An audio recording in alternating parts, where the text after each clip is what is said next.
We're going to continue our journey through 1 Samuel. You may remember that when we last left off about 4 years ago, we were kind of in 1 Samuel 13. So that's where we'll pick it up.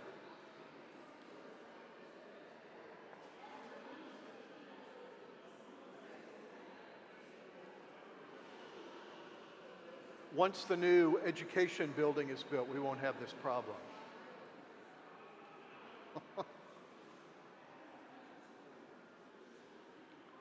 So let's take a look at 1 Samuel 13. Just a reminder of the bigger picture here. In 1 Samuel 9 through 11, we have Saul anointed as king, and then he's sort of established as the first king of Israel. Then in 1 Samuel 12, we have Samuel's farewell speech, which you looked at the last time we met. And then basically in 1 Samuel 13 to 15, we have Saul's rejection. So the next couple chapters are going to focus on God rejecting Saul, and there's going to be this kind of battle between Saul and David, and that'll last to the end of 1 Samuel. So let's take a look at 1 Samuel 13, 1 through 7. Saul lived for 1 year, and then became king. And when he had reigned for 2 years over Israel, Saul chose 3,000 men of Israel. 2,000 were with Saul at Michmash in the hill country of Bethel, and 1,000 were with Jonathan in Gibeah of Benjamin, which is, remember, Saul's home area, Benjamin. The rest of the people he sent home, every man to his tent. Jonathan defeated the garrison of the Philistines that was at Gibeah, and the Philistines heard of it. And Saul blew the trumpet throughout the land, saying, "Let the Hebrews hear." And all Israel heard it and said, "Saul had defeated the garrison of the Philistines, and also that Israel had become a stench to the Philistines." And the people were called out to join Saul at Gilgal. And the Philistines mustered to fight with Israel 30,000 chariots and 6,000 horsemen and troops, like the sand on the seashore in multitude. They came up and encamped at Michmash to the east of Beth-aven. And the men of Israel saw that they were in trouble, for the people were hard pressed. And the people hid themselves in caves and holes and in rocks and in tombs and in cisterns. And some Hebrews crossed the fords of the Jordan into the land of Gad and Gilead. Saul was still at Gilgal, and all the people followed him trembling. So let's take a quick look at that. So you may remember in 1 Samuel 11, Saul has an initial battle against the Philistines, and he does really well. And then things shift a little bit. Now we have Jonathan doing battle against the Philistines, the Philistine garrison, and Jonathan is relatively successful in that. But the odd thing is that, and there are many odd things that are about to happen, but one of the odd things here is this victory actually doesn't produce any sense of confidence. So Jonathan's kind of won this tactical battle with the Philistines, but there's still more fighting to come. And this initial victory actually doesn't produce a sense of confidence or exuberance. Rather, it produces the opposite.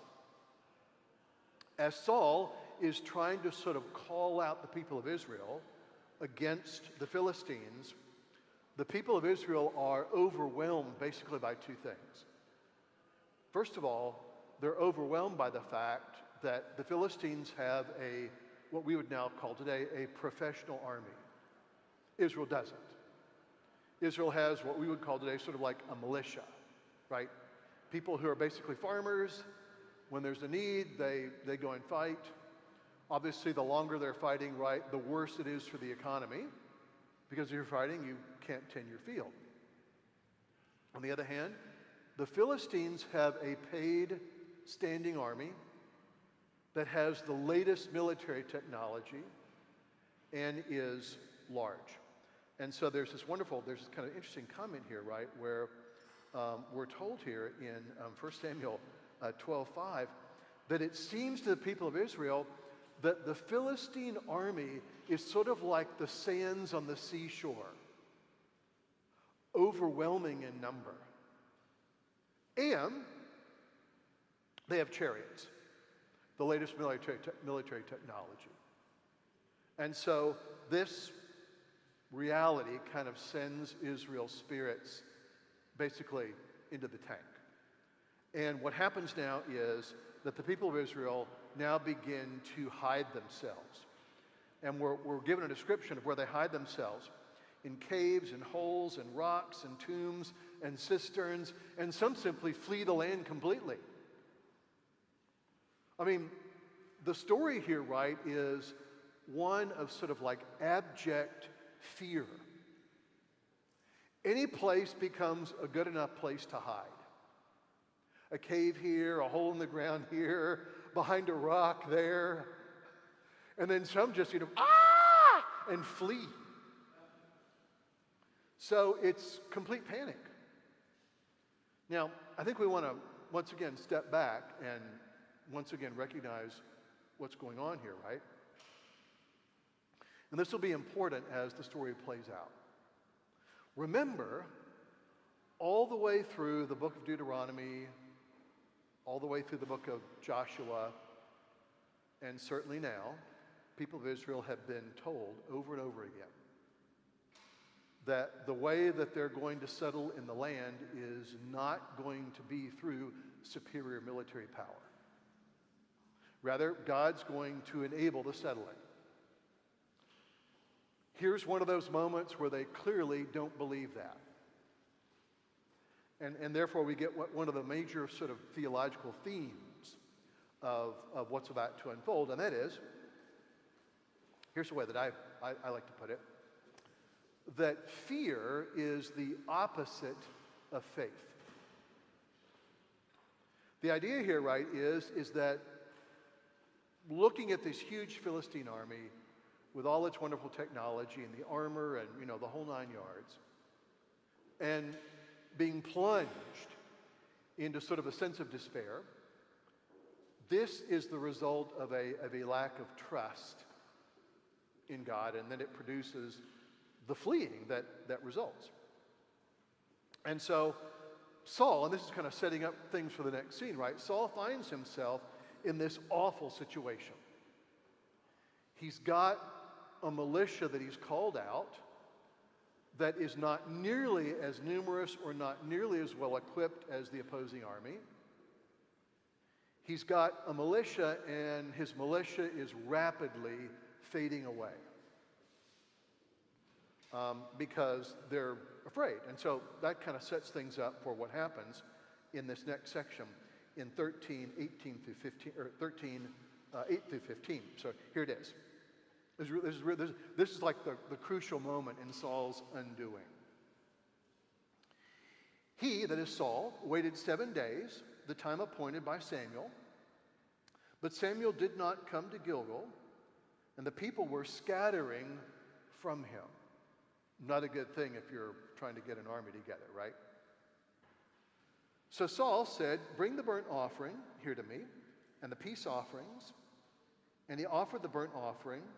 And as soon as he had finished offering the burnt offering, behold, Samuel came. And Saul went out to meet him and greet him.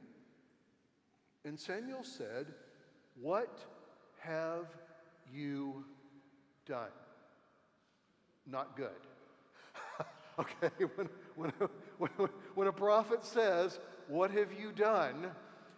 that indicates that whatever you've done wasn't really good. We'll see why in just a minute. And Saul said, "When I saw that the people were scattering from me, and that you did not come within the 7 days," now we're like shifting the blame a little bit here, right? "And the Philistines had mustered at Michmash, I said, now the Philistines will come down against me at Gilgal, and I have not sought the favor of the Lord. So I forced myself and offered the burnt offering." And Samuel said to Saul, "You have done foolishly. You have not kept the commandment of the Lord your God. which with he commanded you. For then the Lord would have established your kingdom over Israel forever. But now your kingdom shall not continue. The Lord has sought out a man after his own heart, and the Lord has commanded him to be prince over his people, because you have not kept what the Lord commanded you. And Samuel arose and went up from Gilgal, and the rest of the people went up after Saul to meet the army. They went up from Gilgal to Gibeah of Benjamin. So let's take a look. This is a really crucial scene here in the overall book. So, and there's something of a mystery here, and I'm not sure we will be able to figure it out. This is the first time that we've sort of heard about Saul needing to wait at Gilgal for Samuel to come and meet him. That hasn't been mentioned to us before. It's mentioned now here for the first time. And so here's what happens, and I think that maybe one of the ways we want to think about what happens here is we might want to think about what happens with Aaron and the golden calf. Remember what happens there in Exodus 34? The people are waiting for Moses to come down from Mount Sinai. He's been up there for 40 days and 40 nights, and they're getting anxious. Where the heck is he? What's he doing? What's going on? What's going to happen to us? And the people of Israel basically decide that they've waited long enough. They're tired of dealing with this God that they can't see. And so they tell Aaron, look, we want you to make us a God kind of like one of the ones we had back in Egypt, where things were so great. Which they really were, right? Things in Egypt were wonderful, weren't they? And so Aaron, remember, has the people give him their gold jewelry, gold earrings, their Rolex watches, other things like that. And they melt it down and they produce this calf, like they had in Egypt. And remember what Aaron says when Moses confronts him, right? Basically, Moses comes down. He hears the people celebrating. There's revelry. There's all sorts of stuff going on, like a pagan celebration. And Moses sees the golden calf, and basically what he says is, what the hell is that? And Aaron basically says, well, I don't know. It's just kind of, we put some gold together, and this thing just popped out. I don't know how it happened. It's almost a similar thing here, right? Notice the structure. So Saul finds himself, his army's melting away. He believes that he needs to find some way of attracting God's favor. First mistake, right? He doesn't need to attract God's favor because he already has it. Mistake number one. And so what he does is he has the burnt offering and the peace offerings altered, and that gets us to mistake number two, right? Saul is not authorized to offer sacrifices. That is, it's something that he jumps to. He thinks that it's somehow this is going to help for some reason, right? That his rationale is probably maybe he thinks he's going to attract the divine favor. Maybe he thinks that this will be sort of like a rallying point for the troops or whatever. So he jumps into this. And that's when Samuel says, and by the way, we want to remember, right, that burnt offering and peace offerings are really important. Remember, the burnt offering was the sign of one's complete devotion or dedication to God, and the peace offering was a sign of enjoying fellowship and the blessing of God. So that's what Saul does. And that's when Samuel comes to him and says, what have you done? Now, that phrase is really important because you may remember in Genesis 3:12, this is exactly the question that's posed to the woman in the Garden of Eden. What have you done? What was it? That is, this isn't really a question that's designed to get information. It's basically a question which administers judgment. Okay? I mean, I guess the equivalent here is, kids are out playing in the backyard. Someone knocks the ball through, the living room window, and you take a look at it and you say, "What have you done?" Well, you know darn well what they did. You're not asking for information.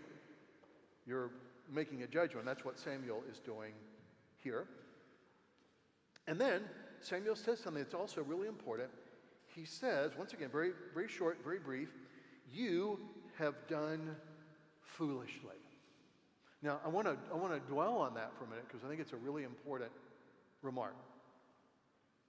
Remember, in the Old Testament here, to say that someone has done something foolish is not merely to say that someone has done something like dumb or stupid or something like that.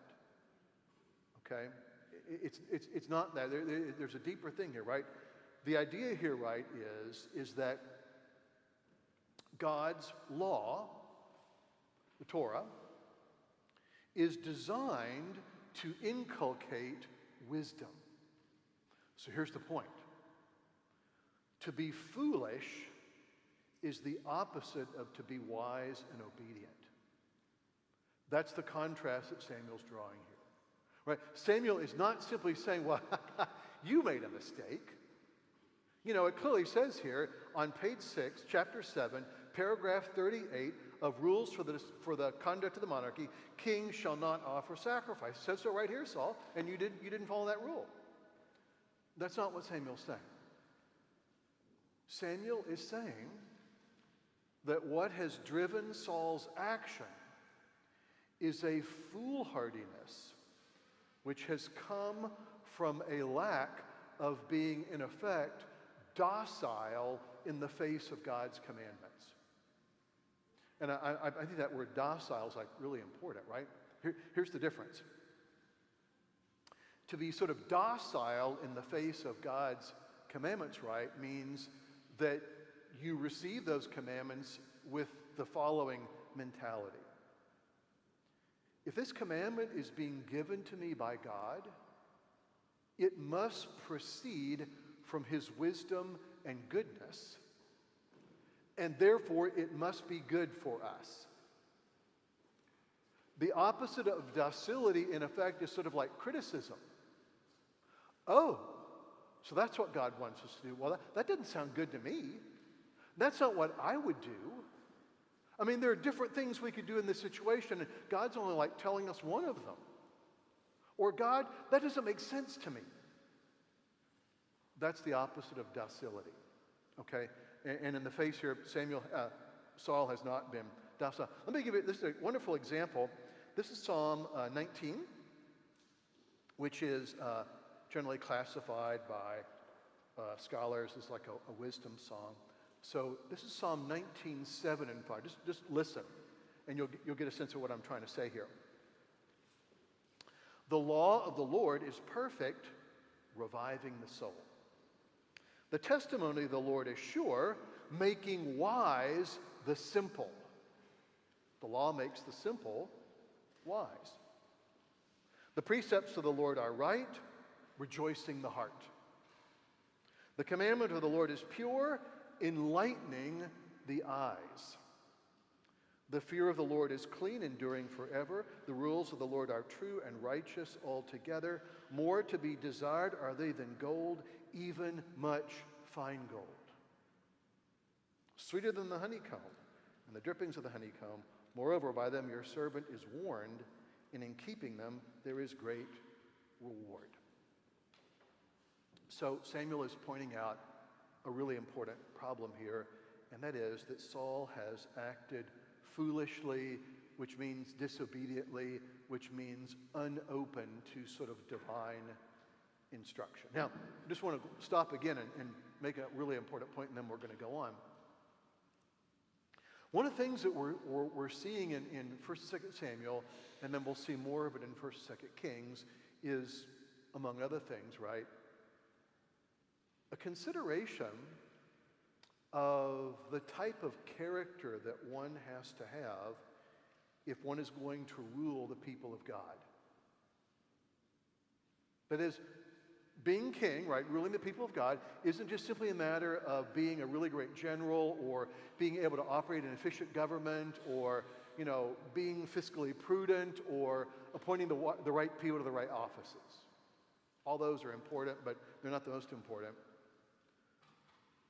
For 1st and 2nd Samuel and also 1st and 2nd Kings, the most important characteristic that a ruler can have is docility in the face of the commandments of God.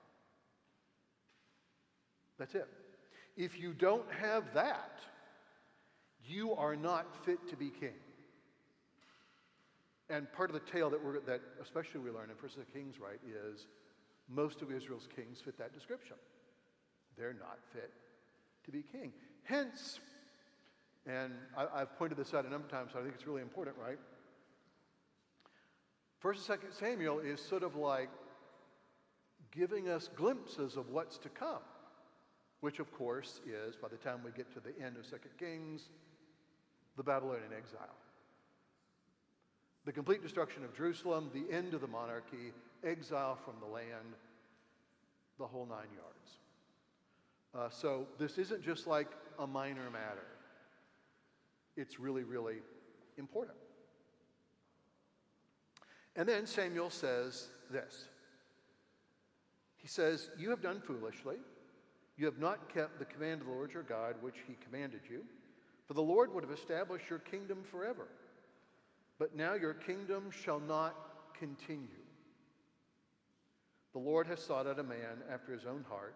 The Lord has commanded him to be prince over his people Israel, because you have not kept the command that the Lord commanded you." And then Samuel basically walks away. And Saul now, in effect, will remain king of Israel until the end of 1 Samuel, but we will watch him over time basically shrink, till finally he meets a kind of lamentable end. You may already know what the end is, but I won't spoil it for you if you don't. You have to wait to the end of the movie to see it. Now, let's take a quick look at the next section, which is 1 Samuel 13, 15b through 23. And by the way, sometimes, people get upset about, there's verse 15a and then verse 15b and that kind of thing. It sounds kind of strange and weird. We just want to remember, right, that originally, right, there were no verse numbers in the Bible, either in the Old Testament or in the New. The versing was all kind of like put in later on. So it can be some odd sometimes. So here's what happens. And Saul numbered the people who were present with him, about 600 men. And Saul and Jonathan his son and the people who were present with them stayed at Geba of Benjamin, but the Philistines encamped at Michmash. And the raiders came out of the camp of the Philistines in 3 companies. One company turned toward Oprah, not Winfrey, to the land of Shaul. Another company turned toward Beth Horon, and another company turned toward the border that looks down on the valley of Zebim toward the wilderness. Now there was no blacksmith to be found throughout all the land of Israel. For the Philistines said, "Lest the Hebrews make themselves swords or spears." But every one of the Israelites went down to the Philistines to sharpen his plowshare and his mattock and his axe or his sickle. And the charge was now 2/3 of a shekel. The plowshares and the mattocks, and 1/3 of a shekel for the sharpening of the axes, for the setting of goads. So that day the battle there was neither sword nor spear to be found in the hand of any of the people with Saul and Jonathan, but Saul and Jonathan his son had them. And the garrison of the Philistines went out to the pass of Michmash. Now, this is setting things up for the next scene. This is telling us something that's really important. There aren't any blacksmiths in Israel to make armor or even to sharpen farm implements. So whenever the people of Israel need their farm implements sharpened, they have to kind of go to some Philistine blacksmith, right? And you can tell where they are because they've got the sign out front that says, Philistine blacksmith place. And they're charging these sort of like exorbitant rates to have stuff sharpened. Of course, they've got a captive audience, right? You have to have your sickle sharpened if you're going to harvest. And so we're being told here something that's really kind of like astounding, and it's setting us up for what's about to happen. As the people of Israel go into this battle, the only people who have armor or swords are Saul and Jonathan.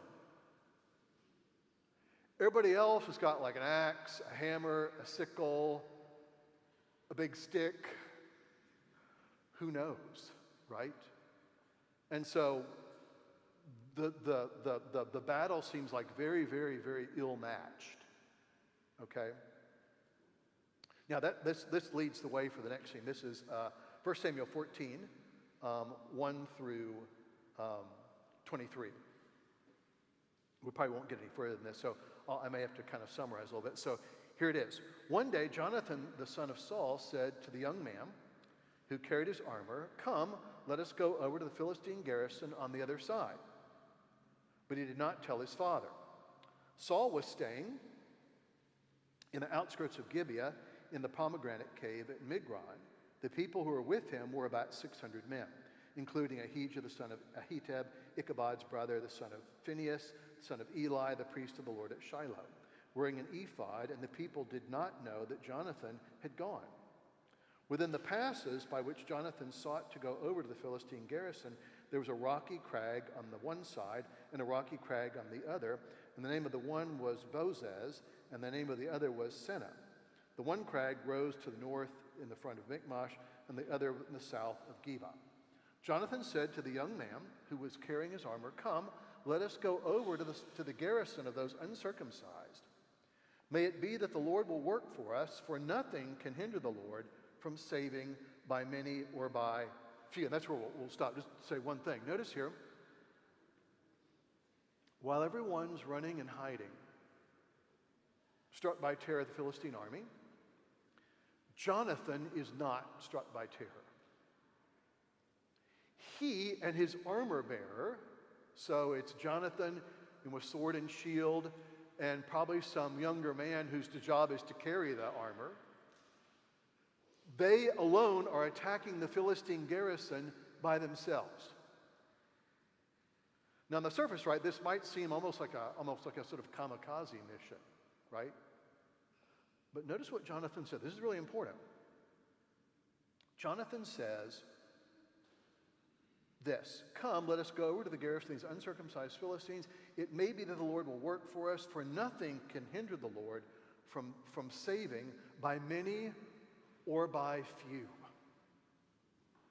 That is, Jonathan is the only one here who actually understands what's really going on.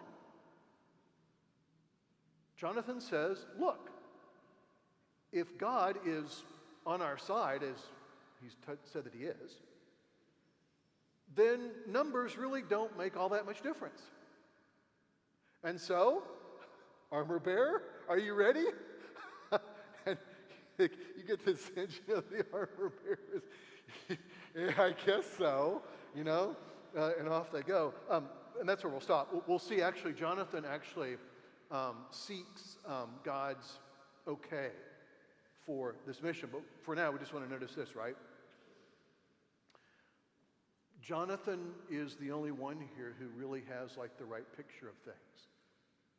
And in this sense, right, he stands in contrast to his father Saul.